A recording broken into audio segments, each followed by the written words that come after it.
Everybody here urges you to remain alert as danger has not yet passed. This as fire crews have gained a foothold on the multiple fronts Tuesday.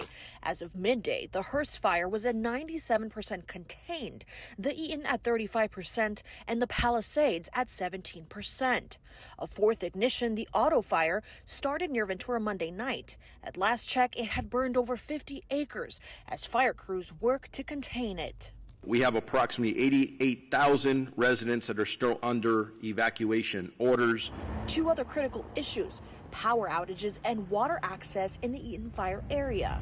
The necessary public safety power shutoffs are going to prevent our next fire from starting if we have down power lines. Additionally, we have checked the water system in the Eaton fire area and it is operational. There was slightly hopeful news today from search and rescue efforts in burn zones. The good news was that no other remains were found yesterday. And talks of reopening neighborhoods to residents are moving forward slowly. Repopulation conversations are absolutely active and ongoing. I don't want people to start thinking everything's okay now. Everything's not okay yet. It's that yet that firefighters are battling to get closer to today. Firefighters will continue to work tirelessly throughout the day to increase containment lines, prevent further spread, and address any flare-ups. In Altadena, I'm Maribel Gonzalez reporting. I have been totally intrigued and fascinated by the role of inmates in helping to be the heroes we need in these communities for firefighting. There's also been a lot of uproar about the low pay for these firefighters. You get people like Kim Kardashian lobbying the governor to raise the pay. But I wonder, from your experience, how do you see their role and the concerns about them serving in those roles? Yeah, so thanks for having me on the show, Laura. I watched. Thank you very much. So as far as the pay goes, when I was doing firefighting as an inmate firefighter, I was getting paid about $1. So there is an increase for sure. But as a professional firefighter myself, that's like for civilians in the field or incarcerated folks. It's like in the fire service, you always have to kind of put in your skin in the game, that free time, a little like that volunteer aspect. So like the way me and my peers, when we were incarcerated, the way we looked at it was like, this is our internship and this beats the prison being behind the walls, and we can get this career in the process. And that's exactly what I was able to do. And so if that answers your question. Yeah, it's very important to think about. And I'd love to know your personal experience.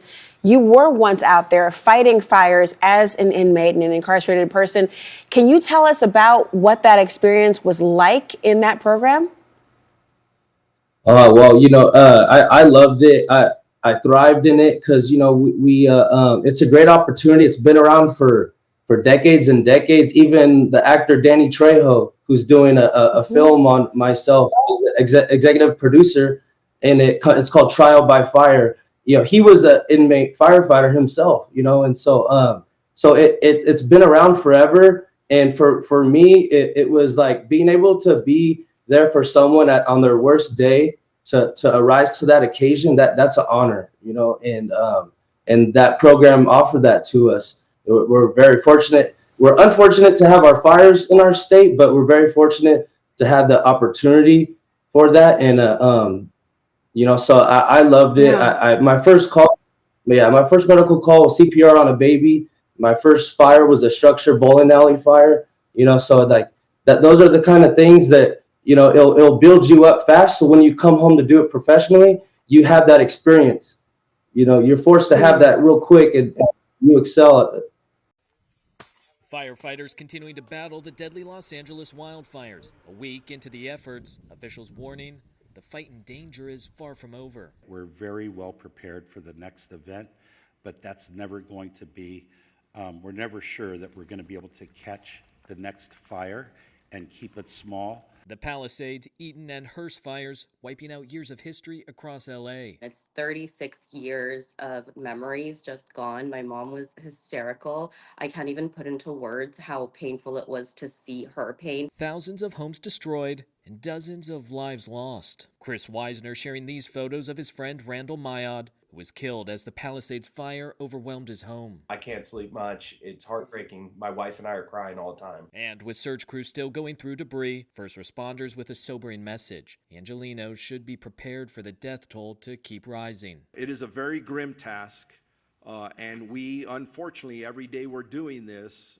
we're running across the remains of individual community members. Even with such devastation, there are moments of hope as communities come together, donating and doing what they can to help. You guys live in the city of angels. We're Angelenos. This is absolutely breathtaking. I never done anything like this in my life. I don't know what I'm doing right now, but I hope one day it makes sense. And until then, I'm gonna keep on trying to do what I'm doing. In Altadena, I'm Michael Yoshida reporting. He said, "Mom, if it gets close, I'm not leaving." The words of two sons determined to fight.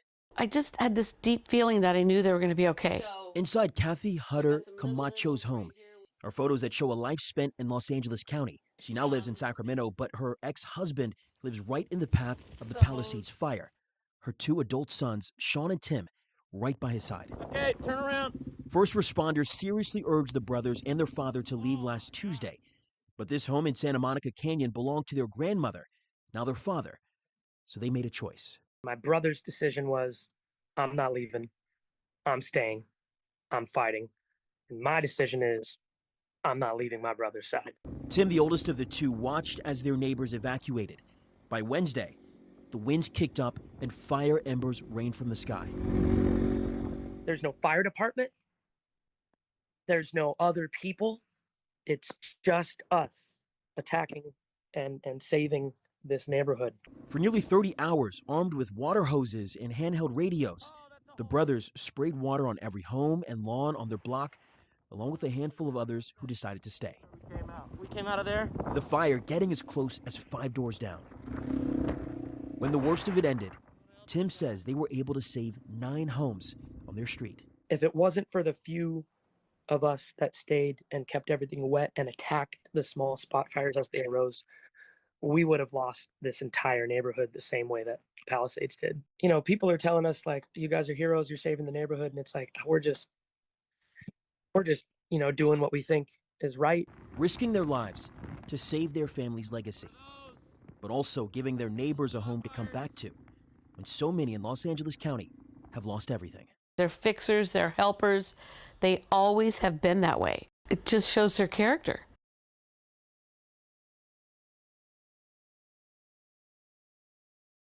California has a lot of problems that sort of baffle the mind as far as why they do things. Mel Gibson on Fox News Primetime after losing his home in the California fires. And then in the events like this, you sort of look, well, is it on purpose? Which, it's an insane thing to think. But one begins to ponder whether or not there is a purpose in mind. What could it be, you know? I don't know.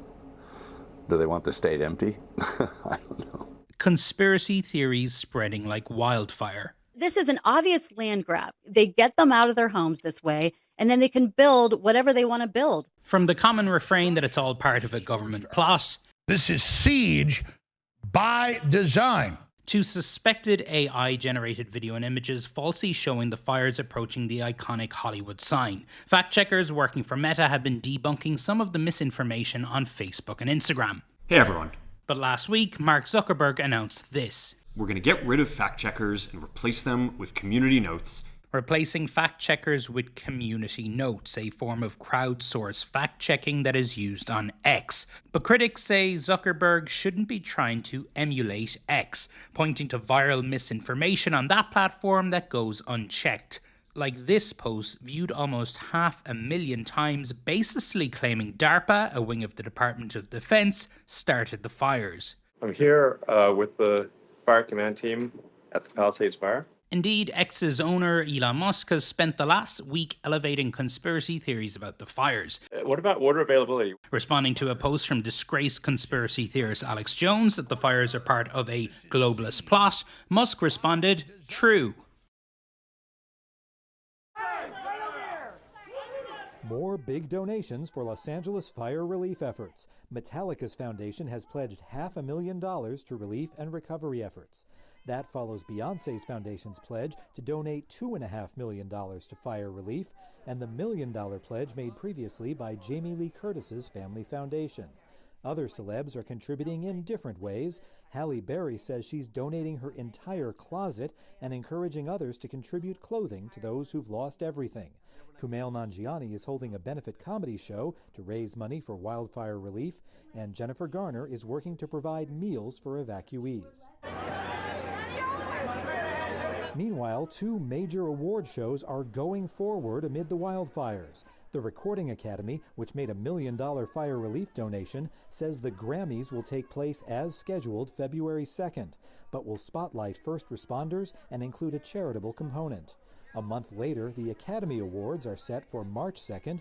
Motion Picture Academy leaders say they look forward to honoring frontline workers, recognizing those affected by the fires, and encouraging viewers to support relief efforts. In Hollywood, I'm David Dam.